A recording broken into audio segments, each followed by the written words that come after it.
জীবনে শেষবারের মতো আমার আব্বা আমি হামদার মুখখানা দেখার জন্য আইছি। ওই সময় সাহাবীরা কাঁদে, ফাতেমাকে কি জবাব দেবে? বলে, ও ফাতেমা, তোমার আব্বার সঙ্গে তোমার দেখা করতে দেওয়া যাবে না। তোমার আব্বার মুখখানা যদি তুমি তাকায় দেখো, তুমি সহ্য করতে পারবে না রে ফাতেমা, তুমি সহ্য করতে পারবে না। ওই সময় ফাতেমা কাঁদে, গো নবী সাহাবীরা, যত যাই হোক না কেন আমি সহ্য করতে পারবো। আমার আব্বা আমি হামদার মুখখানা একটা বার দেখতে দাও। আমি জন্মের মতো আব্বা হারা হইলাম, আর কোনদিন আমার আব্বার কোলে চড়তে পারবো না। আমার আব্বাকে একটা বারের জন্য শেষবারের মতো দেখার সুযোগ করে দাও। আমার মায়েরা ওই সময় রাসূলের সাহাবীরা বলেন, না না না না, তোমাকে দেখতে দেওয়া যাবে না। ওই কেনটা বলে, কেন? বলে, রাসূলের নিষেধ আছে। বলে, আমার নবী এত বড় নিষ্ঠুর হইতে পারে না। ওই নবীর কাছে যে আমার কথা বলো। এক পর্যায়ে ফাতেমার ব্যাপারে সাহাবীরা জোরে যখন রাসূলের কাছে বলে, ইয়া রাসূলুল্লাহ, ফাতেমার কথা জবাব দেওয়া যায় না, ওর আব্বাকে দেখতে চায়, একটা বার দেখতে চায়।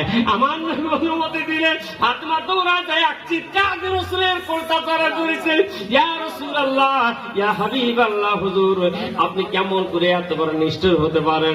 যেই বাবাকে আর কোনদিন দেখতে পাবো না, যেই বাবার কোলে আর কোনদিন চড়তে পারবো না, ওই বাবাকে দেখতে আপনি নিষেধ করলেন। ও নবী, আপনি কেমনে এত বড় নিষ্ঠুর হন?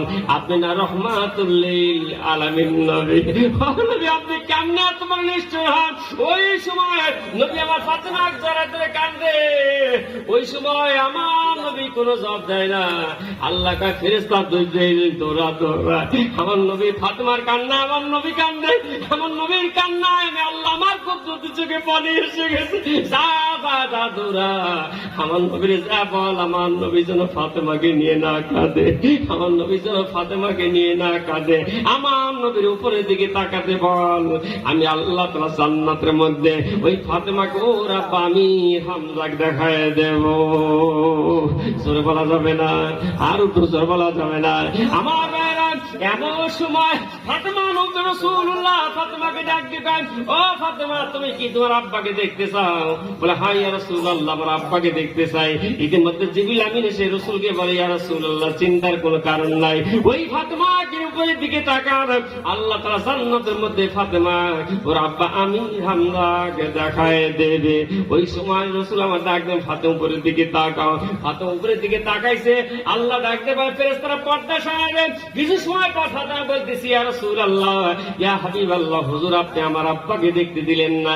তাকায় দেখেন আমার আব্বা আমি হামজা আল্লাহর রহমতের ফেরেশতাদের সঙ্গে জান্নাতের মধ্যে ঘুরে বেড়াইতেছি।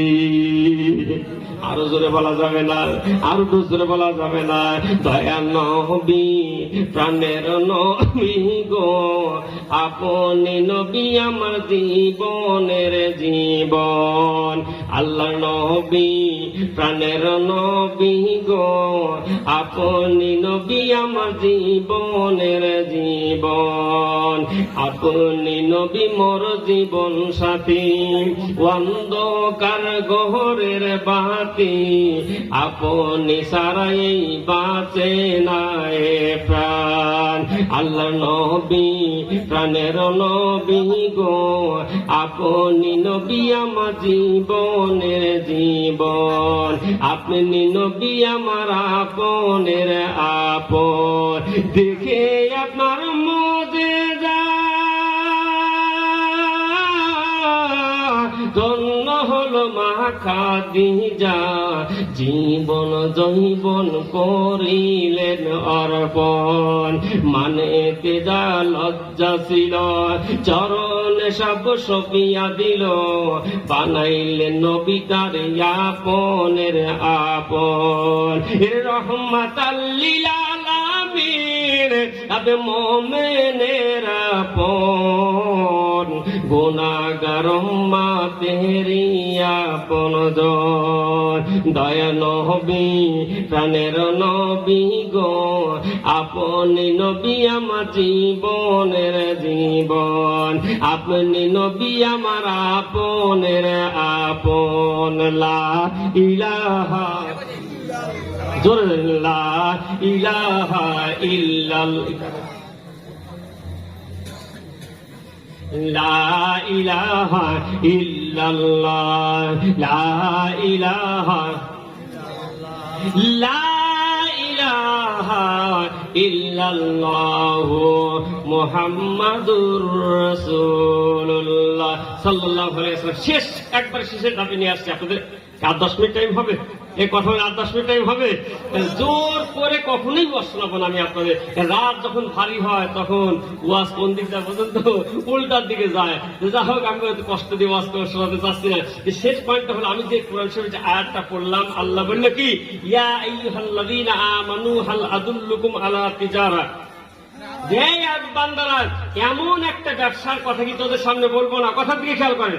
এমন একটা ব্যবসার কথা কি তোদের সামনে বলবো না যেই ব্যবসা করলে তুনজিকুম মিন আযাবিন আলীম, মহাপীড়াদায়ক শাস্তির জাহান্নাম থেকে তোমরা নাজাত পাবা। আল্লাহ সে ব্যবসা কি শিখাই দিল? তুমিনুনা বিল্লাহি ওয়া রাসূলিহি ওয়া তুজাহিদুনা ফি সাবিলিল্লাহ, তোমরা কি করো? আমি আল্লাহ এবং আমার রাসূলের প্রতি তোমরা ঈমান আনো।